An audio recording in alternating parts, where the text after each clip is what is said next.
Are you ready to party? Let's get started. I have lots of ideas to inspire you to create your own sparkly pendants. You can color coordinate with your clothes or paint for the season. You can wear your art or give it as a special gift. If you're not a beader, you can simply hang it on a cord or a chain. I started this as a way for the students in a painting seminar to find something useful to do with their different flower forms they were learning. So we began over here with the roses. Everybody loves a rose.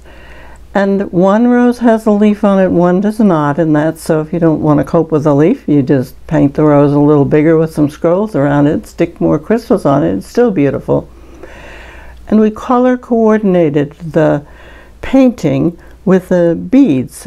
So you could wear something, it could have just a gold chain on it or something like that, but we tried to make a necklace out of it. And here's a little bird that I painted.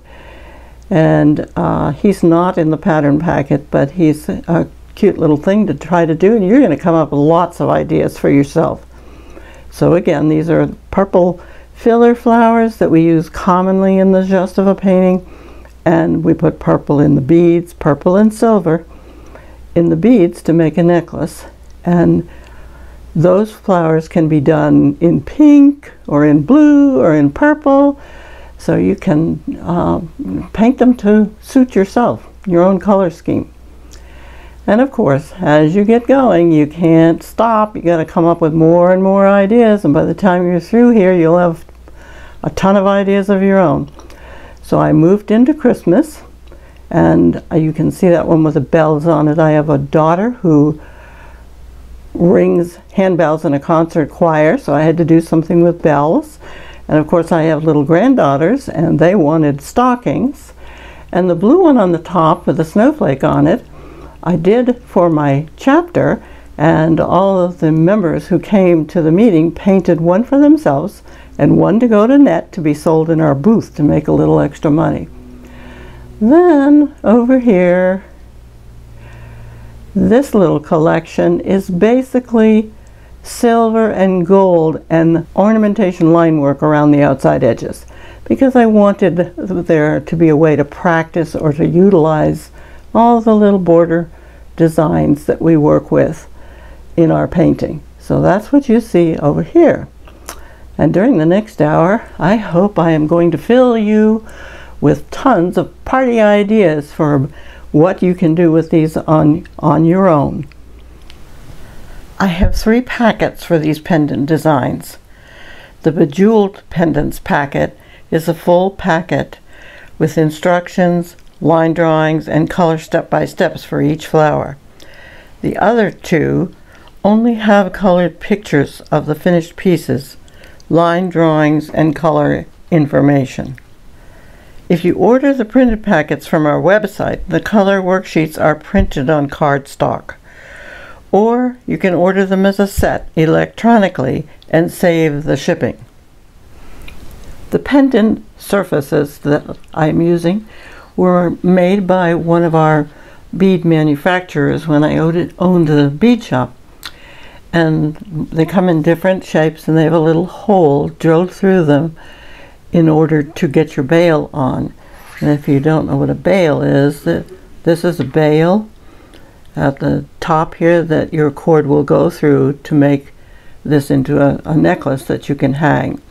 So when you transfer your design, you want to make sure you paint it on here with this at the top so that it will hang straight.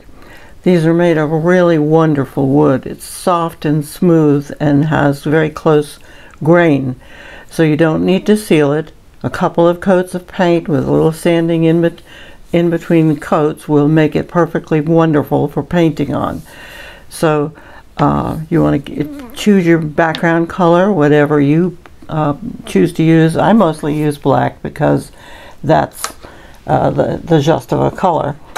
And here quickly to show you what I do with my palette, I've got deli wrap with wet paper towel inside, and these are my brushes right here, a filbert brush, a small liner, a small round, These are all sable brushes. It happens to be what I use, but you can use whatever you've got at home, and of course you can use whatever palette you have at home that you're used to. The colors are silver and gold. They are the Deco Art Extreme Sheen Silver and Gold. Red, choose any red you want. This happens to be Americana's Cherry Red. This is burnt umber. Again, these are all Americana colors, but you can use what you have. This is the Ultra Blue Deep and Forest Green, and I use Winter Blue frequently as a toner color, so I'll have that out on the palette. And you probably will end up wanting some white, because when we highlight, this might not be strong enough.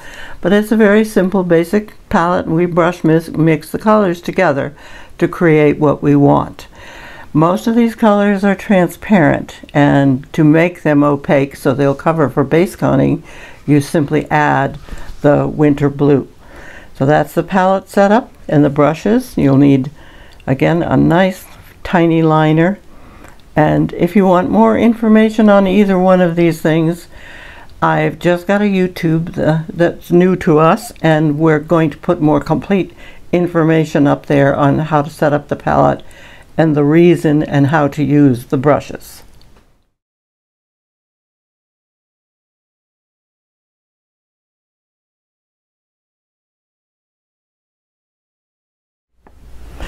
So the next thing you will need to do, or maybe the first thing you will need to do, is to make a tracing of the design you have chosen to paint.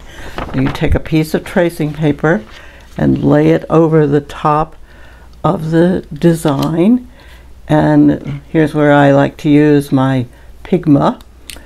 It's a 0.01, and trace over all of the lines, so you're copying all of the lines that are in the design.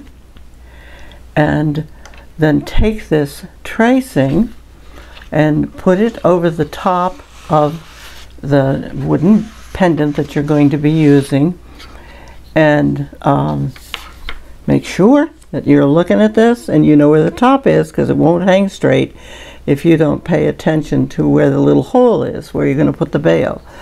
So you put the design carefully, position it carefully, and hold on to it so it won't move around. Get a little corner of your graphite paper. Make sure you have the graphite paper facing the right way down so that your lines will come through. Slide the corner. It's easier to use a corner on these tiny little things than try to get a big place underneath there. Then take your stylus or your pen. The reason I use a stylus that has very fine point, a pen or a pencil is going to make a wider line, and you'll have to push harder to get the design to come through. So take your stylus and copy over all these lines, and before you lift off, check underneath, lift up your papers and check underneath to make sure all of the design is transferred on. And what you should have is something that looks somewhat like this, with your design that you've chosen on it, so that you can see the details on it fairly well. If they're too strong, you can take an eraser and lighten them up a little bit just by erasing over the top. On this, you're going to do opaque painting, and so they'll cover up, but if you're doing border work and the lines are too strong, sometimes the liner paint will not adhere to the surface. It'll skip over the graphite. So if they're too strong, just slightly erase them. And now you're ready to go. Here, you've got your design on and your paint's out on your palette, and we can begin painting. I'm going to start by base painting the rose. So I've got this rose over here close to me so I can see basically what I'm doing. I drew a few of the forms onto this piece of a mat board that I painted black in a little larger format so that you could watch what I was doing better. And I showed you my palette. It's deli wrap with a wet paper towel underneath so a little moisture comes through. And when I load my brush, and remember Zhostovo is a brush mix technique, so they use just a basic palette that they mix the colors together. So you don't need too many different colors, and it depends on the pendant you pick out or the design you pick out to use which colors you will need. So I'm going to pick up, using my brush like a shovel, like a scoop, and I pick up a little bit of red and move it over here to my hard palette. I don't load the brush in the colors that are on my palette because it would just make a mess of the colors for one thing, but I can see what I'm doing over here much more clearly, what the color is, how thick the paint is. I'm using the winter blue as a toner, and what I'm striving for is a middle value pink to base paint this with, and that's a little too purple because of the blue in it, so the blue in the winter blue. So I'm picking up some white to mix into it to get it back a little more pinkish. Okay, and you want to make sure that you've loaded the brush on both sides and that the pink is thoroughly mixed, because if you pick it up where there's several different colors there onto your brush, then that's going to go onto your painting that you're doing. So over here, and if you're working off of one of the color worksheets, you can see what stage 1 and 2 look like, but none of this inside line work is going to show when I get the base painting on. The base painting is a smooth, even middle value, and what I like to do is come across the center first and leave a little bit of a space, because then I don't have to transfer the design back on.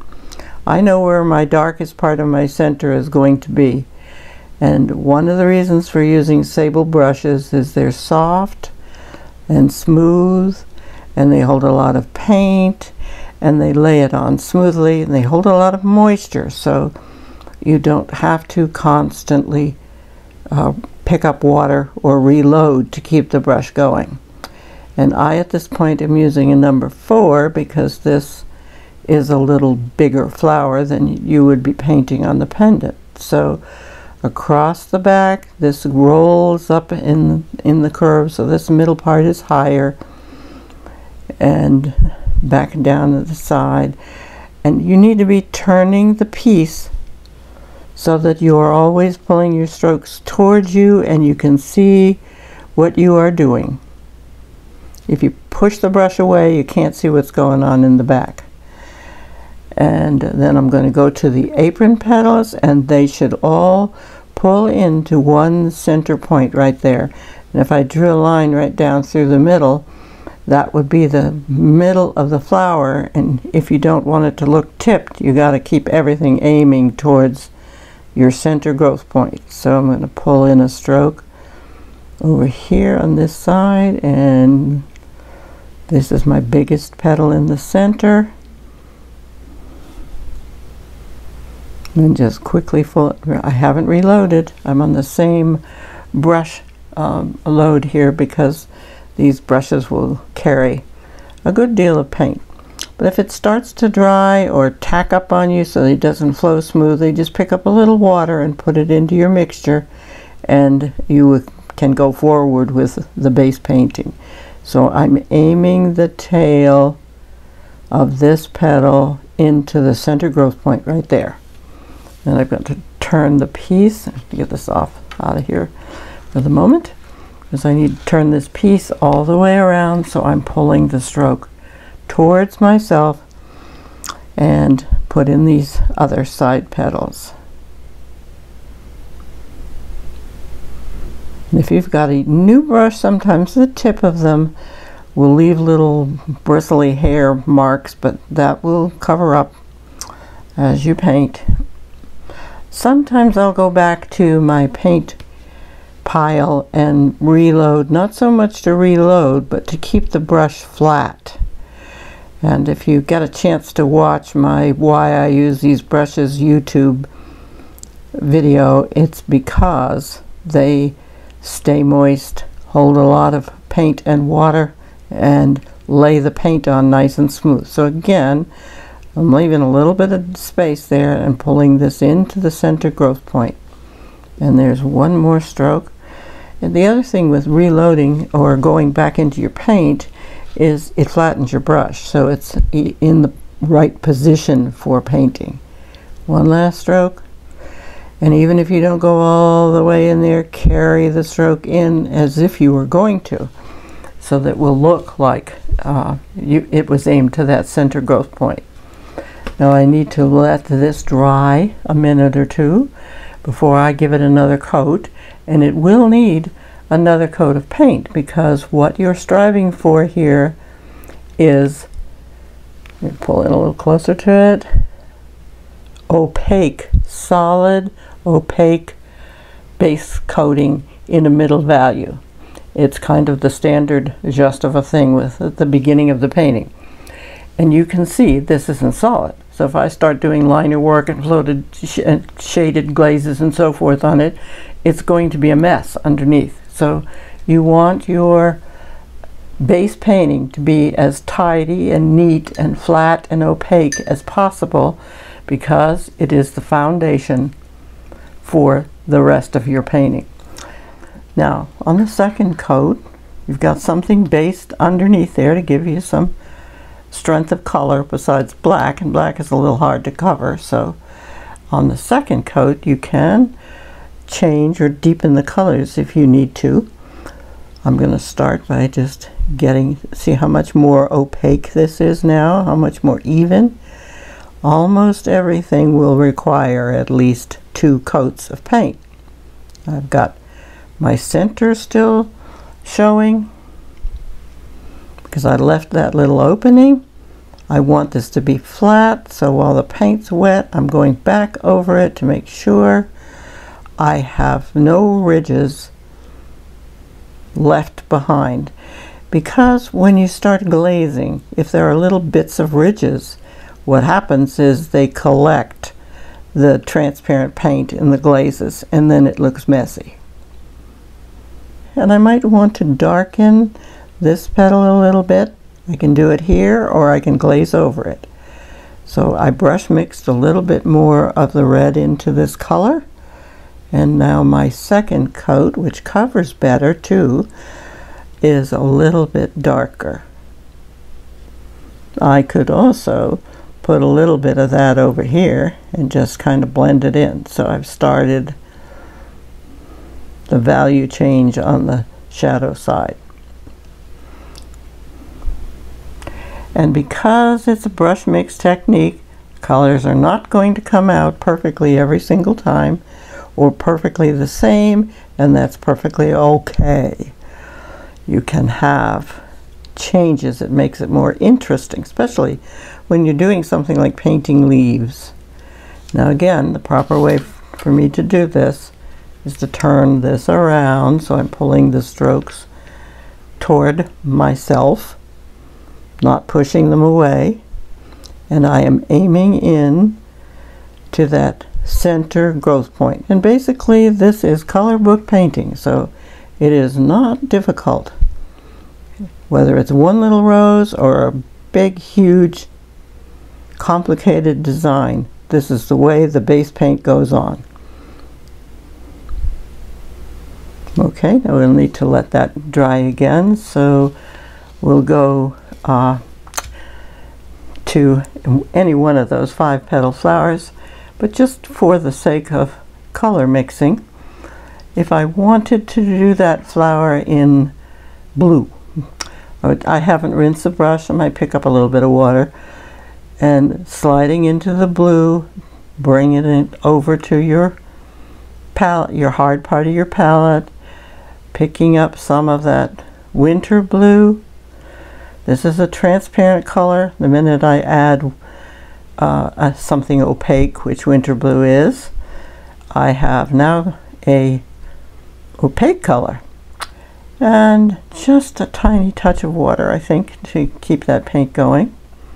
Okay, so that's going to be the base color for one of the 5-petal flowers, which will be right here. Again, what are you doing? Pulling the strokes towards yourself. Base painting, not fancy. The one thing you have to keep in mind here is you're pulling all the strokes into the middle, and so you want to be careful not to build paint in the center of the flower. And as you're base painting it, you turn the piece so that you're constantly pulling those strokes towards yourself. I have a nice light blue. If you don't know whether your medium values should be lighter or darker, always err on the side of a little bit too light, because you can glaze the straight blue over the top of it to darken it. And if you make it too dark, the glazes, shadow glazes, don't show. So there you go, very quickly. This isn't a job that you need to spend a lot of time on. There's more fun things part of this painting to do than base painting. But the colors make it fun. Mixing your own colors, I think, makes it fun. See, every time I get in the middle, I'm cleaning it up so that I won't have any ridges left behind because I pulled them in and left them there. So here you go, just like that, done.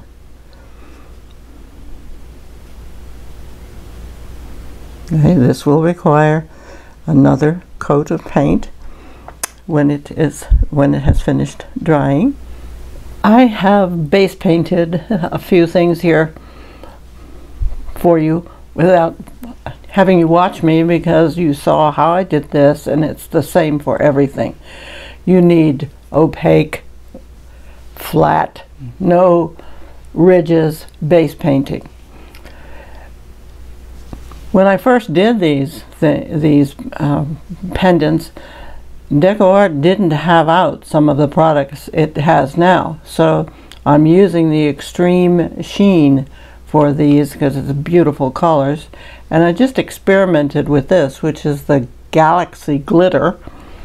And if you don't end up with crystals that you want to put on here, you might try some of this Galaxy Glitter, because look at this. It's gonna really shine up your pendants. So I hope you'll give that a try.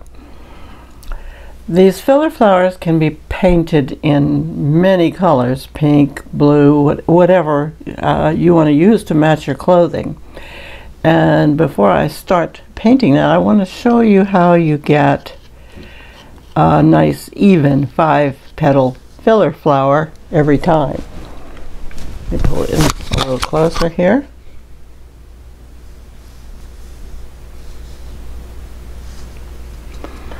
You put the first petal on the top, wherever you designate the top, or whatever kind of petal you prefer, and you draw a line through that, straight down through the bottom, and then you take the space that's left, it's easy to remember this, here's your center, and divide it in half. So you have 1, 2, 3, 4, 5 spaces.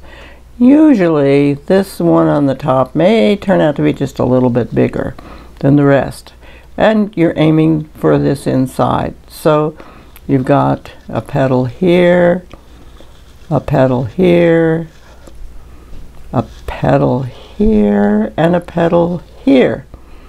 You've got a 5-petal flower, fairly even every time. So if you were doing a small dot flower, it would be the same thing. Line through the middle, there's your first dot on the top, divide that space in half. And this, when they're small, you can do this just by eye. You don't need to come in there and draw something. You know you're going to divide one side and the other side in half, and there you've got a nice round 5-petal flower. So that is the way I did this blue flower over here. The same principle applied. And in the center, we were careful, I was careful in the center where all the strokes come together to make sure this was flat, and I didn't let the pulling into the middle do any buildup of texture. So I'm going to show you how to dark shade, which is the next thing that you do, the next stage after base painting that you do with the Zhostovo painting. And I will be using soft black in this particular case. It could be black green, it could be burnt umber. It is always one color on all the flowers or all the objects that are being dark shaded in a design. Not always, but most of the time. It's just one color that unifies all of the pieces or elements that are in the design. So the first thing, and this is going to be transparent paint. Of course, when I'm using a dark color, if I run it into the background, it doesn't matter because it won't show. But even if the background, if it was a color and I ran it into the background, because it's black, it won't show. So I have wet the surface down. After you've done the base painting, everything you do needs to be on water. It takes the place of the linseed oil that they use when they are painting and sending the trays into the oven. So again, to show you how to do this, I'm going to use soft black this time. You pick this paint up with the tip of your brush, like it was, you're using it like a shovel. Bring it over to a hard place on your palette. Thin it down. It has a little bit of water in it, but not much. What you want is thin down paint, not watered down paint. It still has its pure pigments in it. So thin down paint, load it onto your round brush, and I have soaked this down with water, but while I'm loading my brush it dries, so I always come back and add water again. And I'm going to shade the very center of the flower by painting a dark little circle. And I don't want this to be too big because I will come back with another color, which is going to be blue because it's a blue flower, over the top.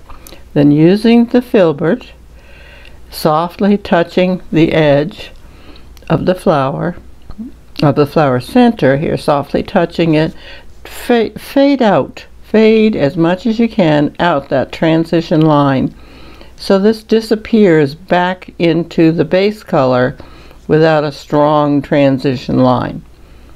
We're going to glaze another color over the top of it, so you don't want to pull this out too far or you'll have one really big center. And of course I've made this considerably larger than you'll be painting on the pendants. So now to go over here and do the same thing to the bell, because it needs an inside. So I'm going to put some water on there first. And take that brush and reload or pick up some more of that soft black and shadowing against that top edge there. So I'm going to come across with a wide stripe of color. Wide stripe of color. Take your filbert and soften the inside edge. And it's perfectly fine for this not to be strong enough the first time. It's okay to do it again. And what helps it adhere is stroking over and over in the same place. As it dries, it adheres, but you can't do that forever, or the edge here will dry and you won't get transition. Okay, so now if you wanted to, you could darken. You can tint and darken. In fact, on a couple of these, I actually put color into the silver and change the color completely. So if you want the inside of these wings to have a little more interest, just come back in here. You can see the brown in this. The soft black is a brown black color. So there we go. Put a little color there. Come over here. Do the same thing on this side. Stroke over it, and the silver is like slippery a little bit, so you have to stroke over it several times. And then I'm going to put this shading, dark shading, on the rose. And I put on some lines here so you could kind of see where things go, and you will want to transfer your design back on probably. But this is going to wipe them off. It doesn't matter to me because I drew them there to begin with, and I can draw them again. I just wanted you to see. So wet this down. I haven't rinsed my brush. I've still got the same color. And as a little time goes by, it works better because it starts to dry a touch in your paintbrush. And wet it again. I'm going to paint the center first, and I've already got that dark little spot there that I can get my dark started in. So a little oval shaped. I'm going to stroke over this again, so I don't want this to get too big. Got a little puddle of water there. That's easy to get rid of. Your filbert will do all kinds of magic tricks for you. Soften the top edge so it disappears, so you don't have a strong transition line there. Then I'm going to come under here, under the bowl. I'm going to make sure I've got plenty of water, so while I'm loading my brush it won't dry up on me. Come back to your palette and pick up a little bit more paint. And remember, you're pulling the strokes towards yourself, so get in a position where you can do that. And I can see that's dry. I can see that is not going to have enough water on it, so I'm going to go back with the water because the paint will grab. And you can tell instantly the paint will grab if you don't have enough water on your surface. So there we go. Maybe I'll just do this half at a time. What have I got here? A nice wide stripe of color. And I'm going to use my filbert to soften it. And I can touch the paper towel to get the paint out of and water out of my filbert, or sometimes I'll just squeeze it out with my fingers. So now you can see I've softened that edge so there isn't a transition line there. And I'll do the other side. Same loading of the paintbrush. And I'm going to pull a little dark shading down because this is the shadow side of the flower. So I'll pull a little shading down into that petal. Now while that's drying, I'm going to come back over here to the bell and repeat this because this color is not strong enough. You have to make sure you've let it dry enough to adhere, so you don't just wipe it off when you put water on it again. There's my wider, darker stripe of color, so this is going to work a little better. Little puddle again, that tells you you've got enough water there. Back over that edge, very soft touch. And if I wipe the paint off into the background, it isn't going to show. It's a transparent color over black. It will not show. This one is strong enough, so I'm going to leave that one alone. But maybe these, if you're really going to shade them, could use a repeating. Often the second time it adheres better. It's got something else underneath it to adhere to. When you get better at this, you can just soften it with your brush out into the background when you're comfortable and you know what you're doing. So see, I don't have a transition line on either side, but I got a little shading in there that will make it a little more interesting.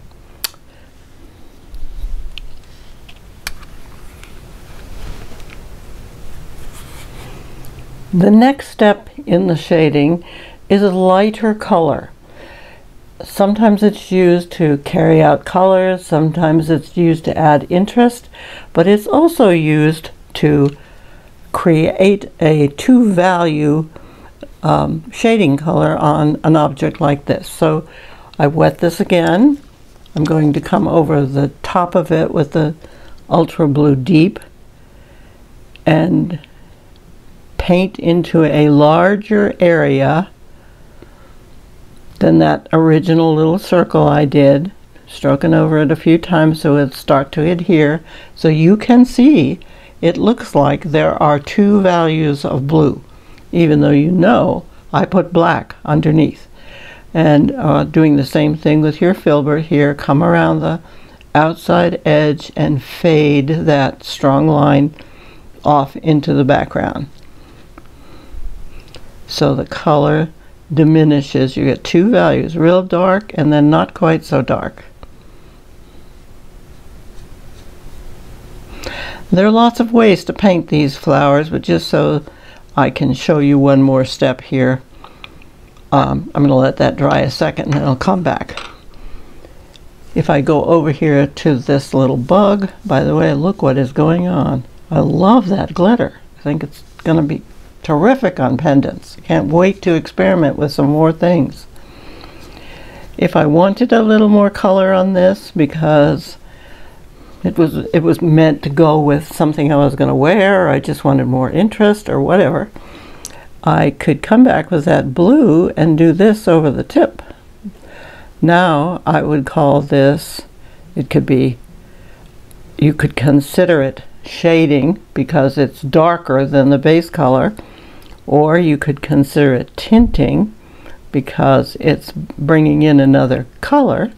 And again, just lightly, because this is slippery, you have to be careful not to press too hard. And if you don't like what you did, there it goes. You know, take it off. It's gone. It's wet. It's gone. And you can put it on again. Your brush needs to be flat so it lays on a nice wide stripe of color, not a liner streaky line of color, but a wide stripe. And then you go to the inside edge, very light touch, and soften it. So you would do the same thing, of course, on the other side. And while I'm painting it, you get to look at that pretty sparkle from the galaxy paint. It's wonderful. The galaxy glitter. It does glitter. And I've softened that. Now, I think I've given this other one long enough to, let me go find it here, long enough to dry.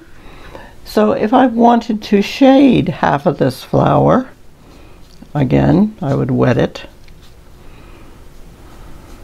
Decide which is my center back.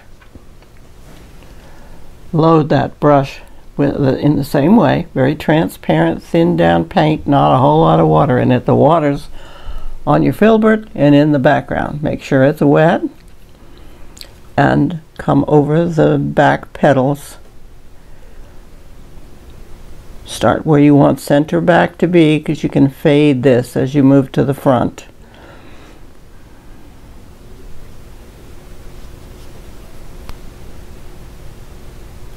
Soften that edge out, and remember, when you do this the second time, it's going to look a lot neater.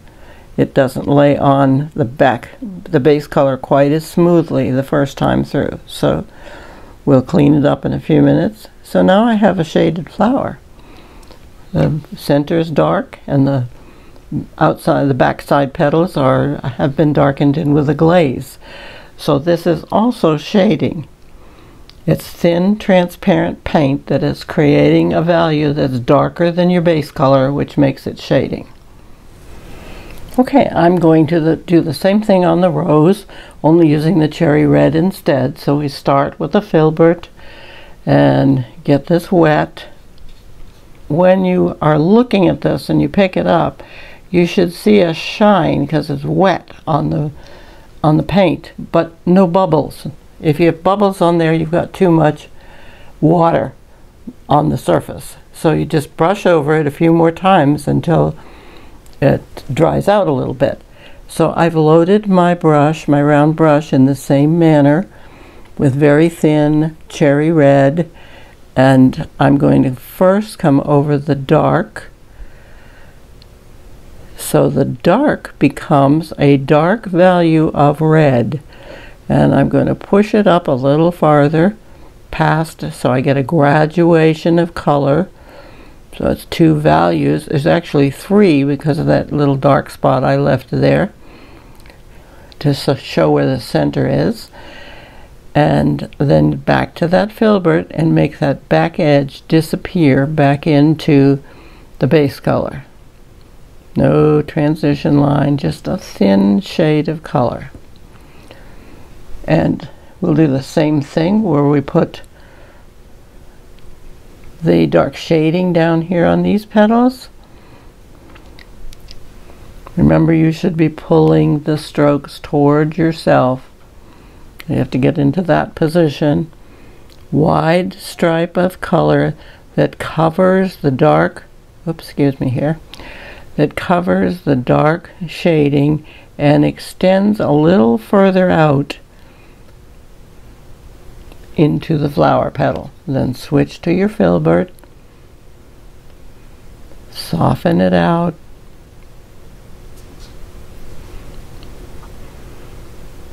and if I have paint that's somewhere I don't want it, I'll just brush it off into the background, because what happens there is it disappears. It's a transparent color and it won't show. So again, on this side, and this is the shadow side, so I'm going to pull some of that glaze over the top of the back petal there. I've got both brushes in my hand, so I apologize for one of them getting in the way from time to time. You have to keep both brushes handy because you need to move back and forth between them quickly and frequently. So I'm also going to use this color on the tips of the petals.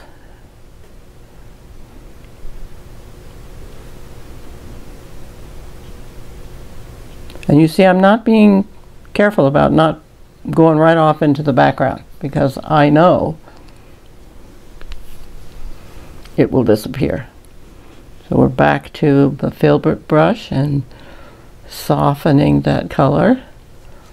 And again, what I think I've said before is if you use a liner brush or something small to do this, you won't get enough color. By the time you've wiped it off, it won't be enough color to even see. And what I'm trying to do is right here through the middle, leave a lighter area, because that is where your highlights are going to go. And I've set it up so it's already lighter there where I'm going to put the highlights. So over the tip, off into the background. Don't be stroking like this, just straight across. What goes off into the background goes off and disappears. Soften it out.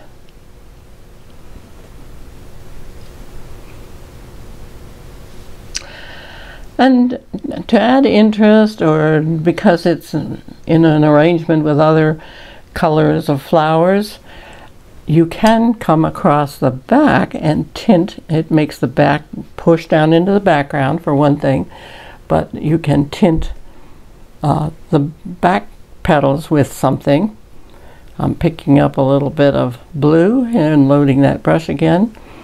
It's very flat stripe of color because I used blue, because I picked it up with blue. What did I get? A little bit of purple. And if you were in a full arrangement of composition, there would probably be some purple in it somewhere, so this would be perfectly legitimate. It could have been straight blue if I had been more careful. It could have been pink. This is cherry red, but this is more, makes it more interesting. Soften it out, push it off to the background. Make it disappear. So now you've got a tint, which is also acting as shading because it's darker than your middle value base painting. So you can see there are at least 3 values going here. That dark little line then where we put the dark shading, and then where we put the glaze over the top of it. So I've created 3 values there. At this point, if you want to put your lines back in, your detail lines to help you, I'm going to create the form and shape here with shading. So still with water, there's a little fold in the front petal of the flower, so I've just put a small little stroke of the red, the cherry red, the base color, back to the base color as a transparent color. One on that side, one over here.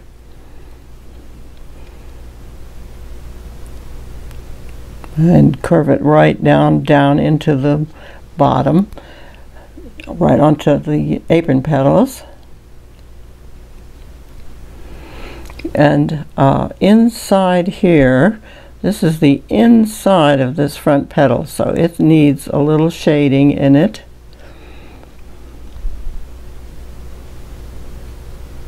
The water on there. And then we need to create that front petal, so stripe of color. I'm a little dry.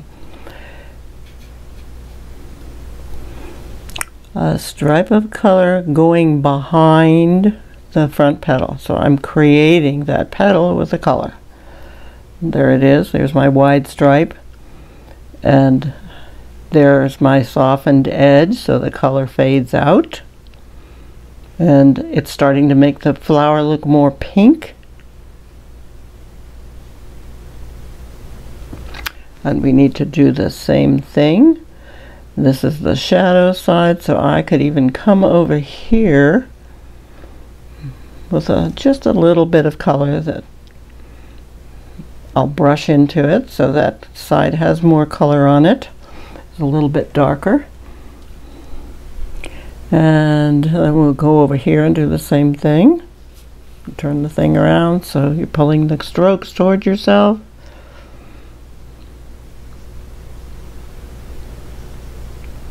And it needs to connect around to the back of the flower.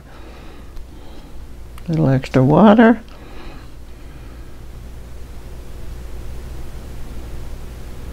Soften out the inside edge.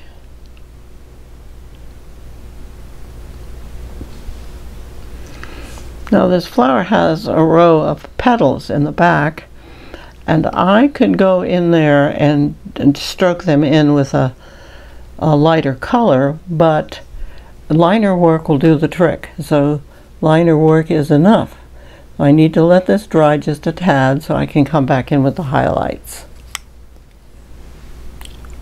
This is a simple rose. It doesn't have all the steps in it that a much bigger and fancier rose would have, but it gives you the idea, and it's a good place to start. So the front needs the strongest light. So I have loaded very transparently on my round brush white paint, and I'm going to, on the wet surface again, come back in here and lighten up the front of the flower. And now this will show. This isn't a transparent color anymore, so you have to be a little bit more careful about your softening and where that color goes. You don't want it messing up down here in the shading. So if that's where it goes, then the idea is to wipe it off with this filbert that will do everything for you. So I've softened it. I've got the edge highlighted. I'm cleaning up the bottom. I'm going to go over here and wet this down and do the same thing. Turn it so I'm pulling the stroke toward myself.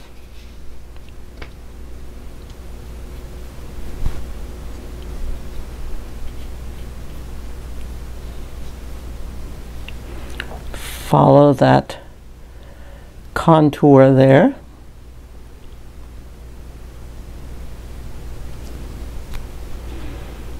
Soften. Remember, this is the shadow side, so you don't want much light pulled back in there. Soften this out.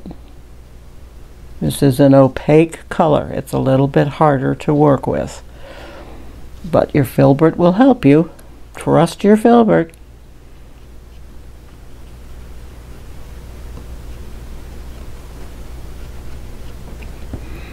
Okay. Now, in front of the center, we need to lighten this because it's part of the front of the flower. So I'm going to stroke right next to that dark edge. Some light paint and pull it down into that opening a little bit. And then again, soften. Transition it back.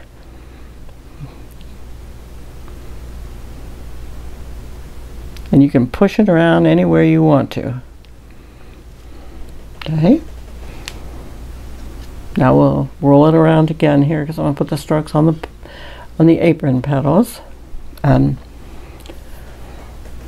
this is maybe the trickiest part. Let's start right here in the center and make sure your paint on your brush is fairly wet, not too heavy.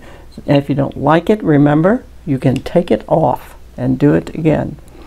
So starting on this edge, because it's the center front, I'm going to paint highlight strokes. I gotta get this into the right position to put them on.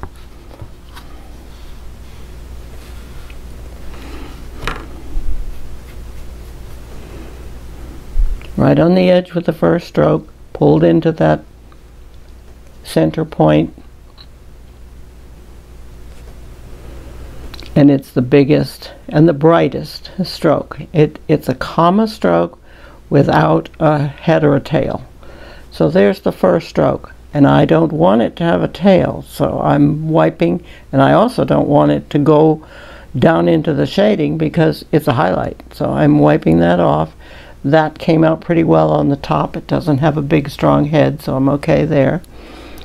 And trying to keep the color in the middle of the petal and not make it look like a stripe. So you want these strokes to be relatively close to each other,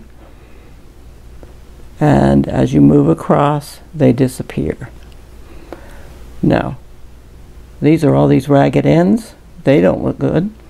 There comes that filbert to take them right out of there. And there's one heavier stroke with a head that shows, and I'm not gonna turn it around, but this needs to get softened out just a little bit. So there you've got the highlight strokes on the front petal.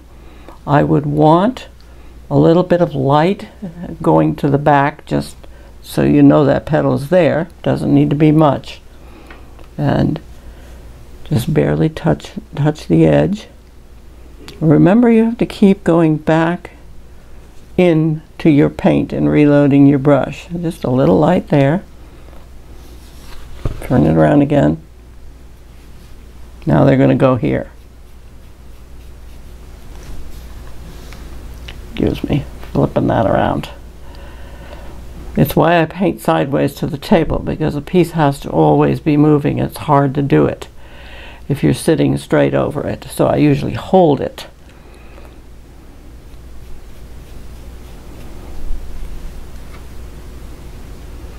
So again, we're going to be right on this front edge with the first stroke. A little too much water, that's okay. It's easy to get rid of water. Make that soften, clean up the background. If that got off in the background there, it's going to show. Aiming towards the central growth point back there, so all your strokes have to go that way, not making them look like stripes.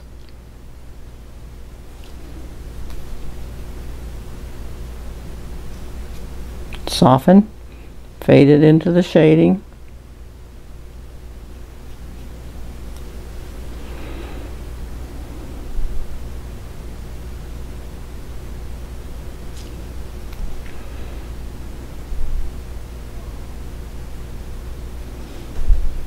Fade it into the shading and make it disappear as it goes to the back. Make that edge disappear.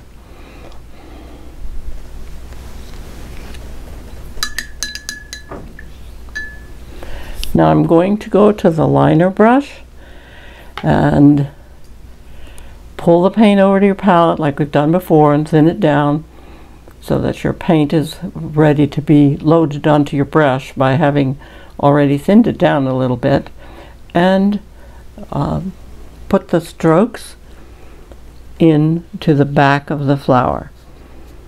And they need to also be looking like they're coming from this point right here, the center growth point. So we're going, and they need to follow the form of the top of this flower. So I'm going to start right here. And if you think you're going to make these too strong, it might be a good idea for you to use the winter blue instead of white. I want you to see them. And that one connects right in there again.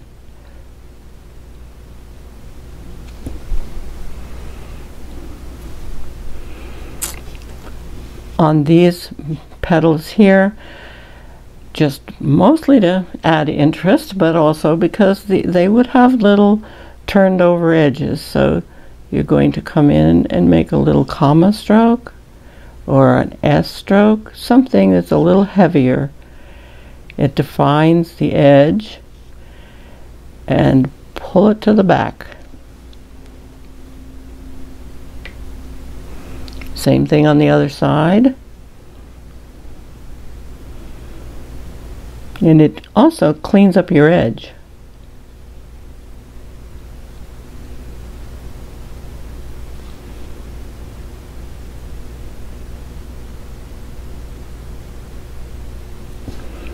Petals, apron petals, yep, they need some decoration too. Push down, lift up, make it interesting.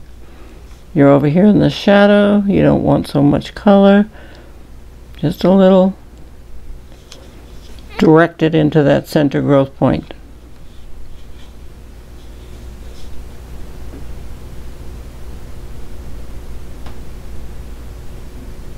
Not all even lines. Some dips and thicks and thins, and this petal goes all the way over there, so I'm going to drag it from there. Same with this one.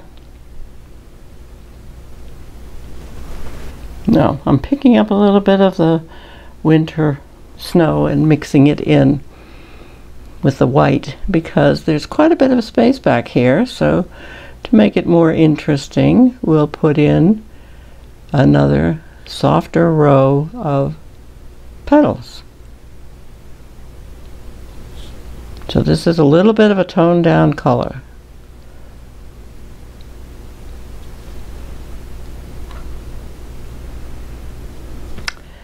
And we need a center. I'm afraid I can't get away from the excitement of using this galaxy glitter, so I'm putting out a little teeny bit here, and instead of the normal yellow color golden straw, I'm going to pick up, this is a piece of jewelry, it's supposed to sparkle. I'm going to pick up the galaxy glitter and glitter up the center, just dabbing up and down.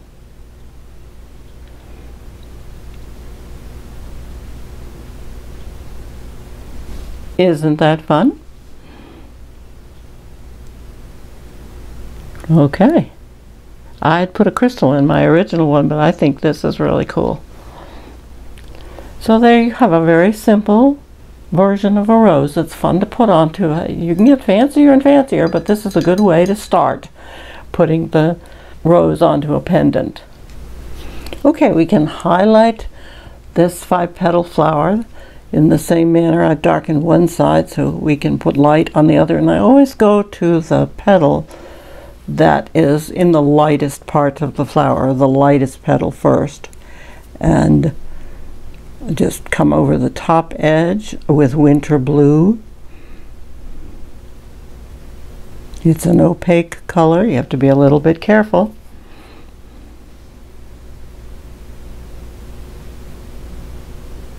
Can't push it off into the background. Okay, just a little bit there on the front. Then on the side of this next petal, So you transition to the darker color in the back. And I just scruffed that in there because I know I can soften it, make it do what I want to with the filbert. So I've slowly transitioned into the back, and it needs a little color over here too. Do the same thing. Gotta roll it around, sorry.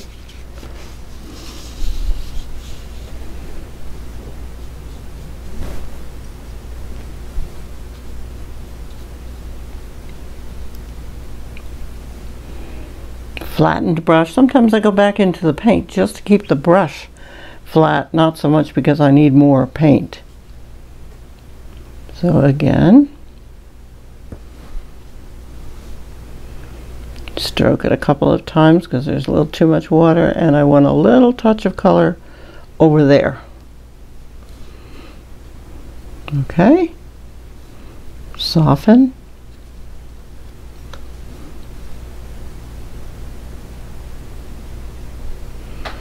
Usually the little small flowers like this, we don't have liner work done on them.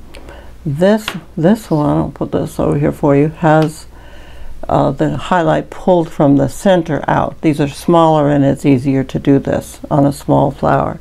But you would just do the same thing here, wet your surface, and instead of highlighting the outside, highlight the inside like so. You wouldn't do this on top of that shading. So because I made this big to demonstrate on, I highlighted the outside instead. But that's how you would do that, and put the color in there instead. The bell needs a little decoration on it to make it interesting. So I would take my liner brush and follow that curve of the inside, and you can do anything you want to here. It can be little dots, it can be scrolls, it can be thin, thick, thin lines. So whatever decoration you feel inclined to put on there is make up your own. It's fine. So we can do something like this, following that same curve. If that's not fancy enough, come back in with little dots. And this would get crystal stuck right there, or if you've got galaxy glitter, it could have a little daub of something like the glitter thing instead of a crystal. It also should have a line to emphasize the top of the front of the bell. So I would come back in here with stronger silver, and that's not going to show. So you know when that happens to me, because it's transparent, put a little bit of something opaque in it and go again.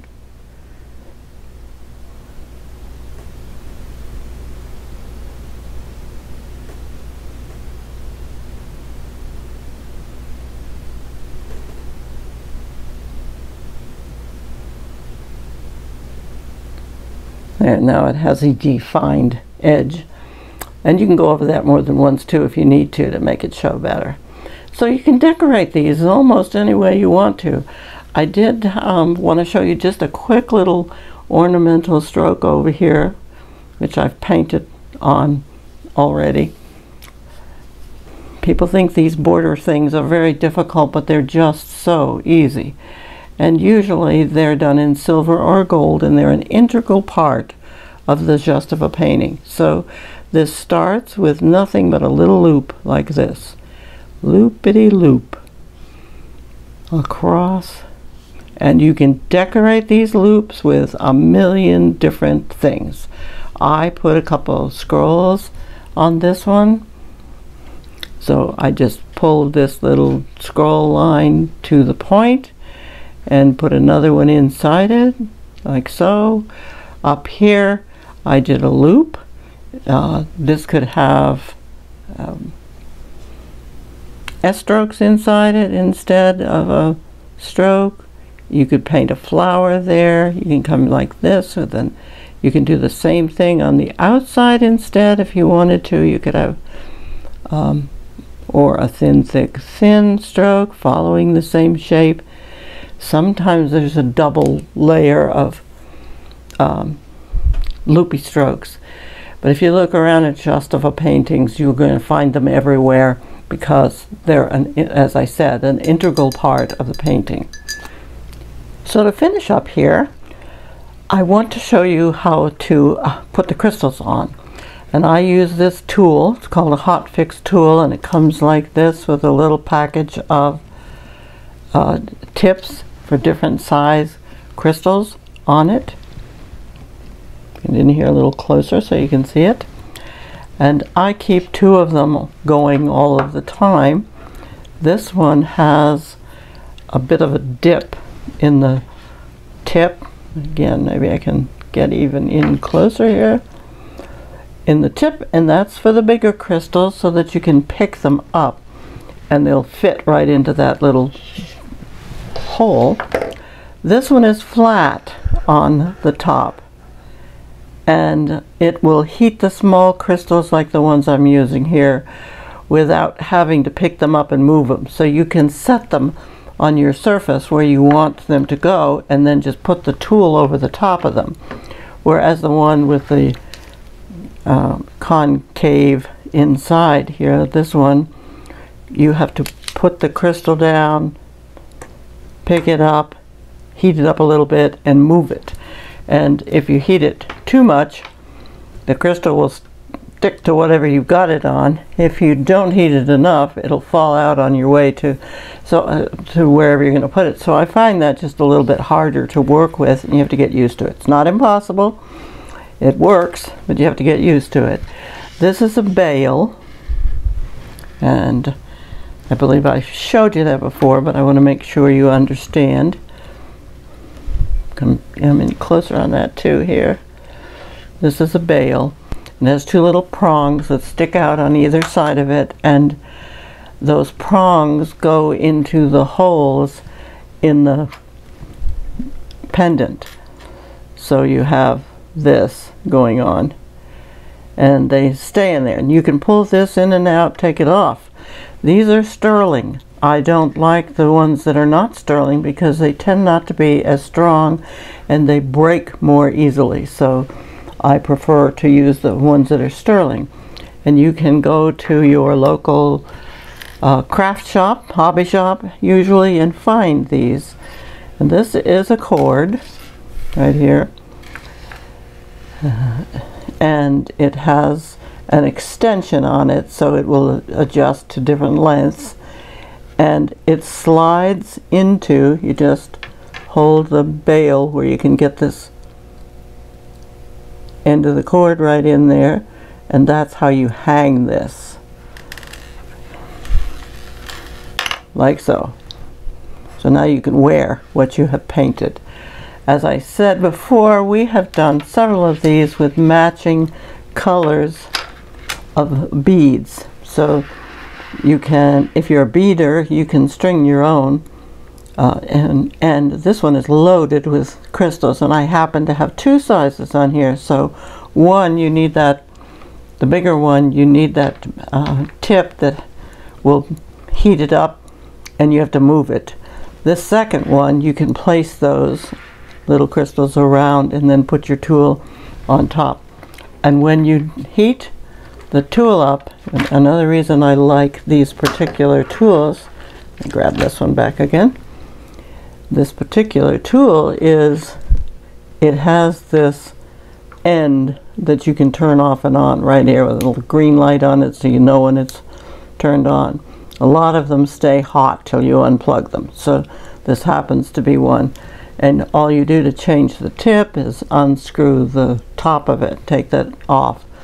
But to apply the crystal, you put your crystals where you want them to be, then you put the tool on top of it, and you got to pay attention, because if you're looking around watching TV and it slides, it's going to be stuck wherever it slid to. So you want to keep your tool straight up and down, touch down on it, and I count to slowly to maybe 10. 1, 2, 3, 4, 5, 6, 7, 8, 9, 10. So it takes a little while to get that to heat up. And then you need to leave it alone because the glue needs to cure, or it still will move, especially on this kind of a surface that's a little bit on the slick side. And also I varnish before I put these on, the crystals on, because if you varnish over the top of them, it dulls the crystal. So you want to put your varnish on first, and then then attach your crystals. And this is a little collection. I have to buy these in large quantities. These are Swarovski crystals, and the way you pronounce that is you swore off skiing, Swarovski.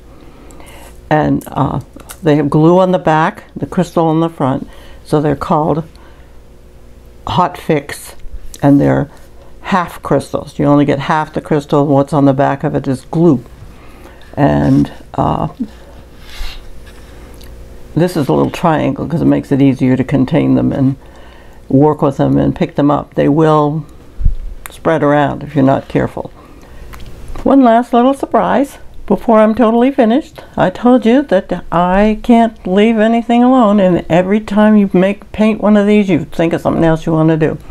And right now we're right in front of Halloween, so these will make great little simple to paint pieces, little pendants that you can wear for Halloween. And I have them in several different sizes, so you can make a big one, a small one, or even earrings.